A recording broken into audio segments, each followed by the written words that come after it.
నిన్నటి దినమున CAM high స్కూల్లో జరిగిన అగ్ని ప్రమాదం దుండగుల చర్యగా భావిస్తున్నాం. కొంతమంది ఆకతాయిలు చేసినట్టు అనిపిస్తుంది, కానీ దాని వెనక కొంతమంది పెద్దల యొక్క హస్తం ఉందేమో అని ఒక అనుమానం కలుగుతుంది. దీన్ని కాంగ్రెస్ పార్టీ తీవ్రంగా ఖండిస్తుంది.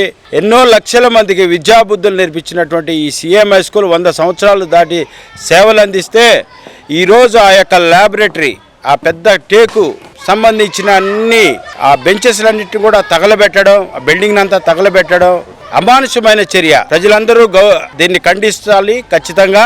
ఎందుకంటే ఈ స్కూల్ ఇంత పెద్ద గ్రౌండ్, ఇది దురాక్రమణకు గురవుతూ ఉంది. దీని గురించి పట్టించుకునే నాదులు లేకుండా పోయినారు.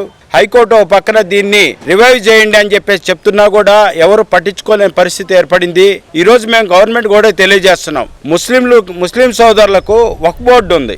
అలాగే ఈ క్రైస్తవ ఆస్తులు రాష్ట్ర వ్యాప్తంగా ఏవైతే ఉన్నాయో వాటన్నిటికి కూడా ప్రభుత్వం ఒక బోర్డు ఏర్పాటు చేయాలి. మీ యొక్క మేనిఫెస్టోలో అది పెట్టున్నారు. చంద్రబాబు నాయుడు గారు కానీ లోకేష్ గారు కానీ ఆ యొక్క క్రైస్తవ ఆస్తులకు సంబంధించిన అన్యాక్రాంతం కాకుండా ఆ బోర్డుని ఏర్పాటు చేయాలని కాంగ్రెస్ పార్టీ తరఫున డిమాండ్ చేస్తున్నాం. అంతేకాదు ఈ యొక్క స్కూళ్ళు కానీ, బీసీ హాస్పిటల్ కానీ, ఏబిఎం స్కూళ్ళు, దీనివల్ల ఒక మతానికి సంబంధించిన వాళ్ళు, ఒక వర్గానికి కులానికి సంబంధించిన వాళ్ళే కాదు, పేదవాళ్ళు, అన్ని వర్గాల ప్రజలు ఇక్కడ చదువుకొని ఉన్న స్థాయికి వచ్చారు.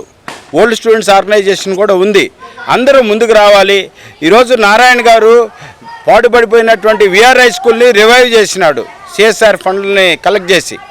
అలాగే వక్ఫ్ బోర్డు సంబంధించిన ఒక స్కూల్ను కూడా కోట్లాది రూపాయలు వెచ్చించి చేస్తున్నారు. అయితే ఈ యొక్క క్రైస్తవ ఆస్తులకు సంబంధించింది, ఒక మతానికి సంబంధించింది అన్నట్టు దీంట్లో చదువుకొని ఎంతో ఉన్నత స్థాయికి వచ్చిన వాళ్ళు కూడా ఈరోజు దీన్ని నెగ్లెక్ట్ చేయడం అనేది అమానుషం.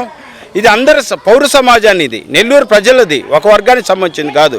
కాబట్టి సిఎం హై స్కూల్ వెంటనే దీని మీద సుప్రీం హైకోర్టు కూడా క్లియర్ జడ్జిమెంట్ ఇచ్చింది. ఈ ప్రాపర్టీస్ ఎవరికి సంబంధించినవి కాదు, ఇది నెల్లూరు పుర ప్రజలకు సంబంధించినవి అని చెప్పి కూడా చెప్పడం జరిగింది.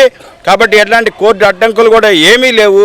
కాబట్టి అందరూ కలిసి ఈ యొక్క స్కూళ్ళ కోసం అందరూ తలా ₹1 వేసి ఈ స్కూళ్ళని మళ్ళీ పునరుద్ధరించుకోవాలని, ప్రభుత్వం ఆ దిశగా ముందుకు రావాలని విద్యాశాఖ మంత్రిగా ఉన్నటువంటి లోకేష్ గారు కూడా ముందుకు వచ్చి దీన్ని మళ్ళా పూర్వ వైభవం తీసుకురావాలని మేము కాంగ్రెస్ పార్టీ తరఫున తెలియజేస్తున్నాం.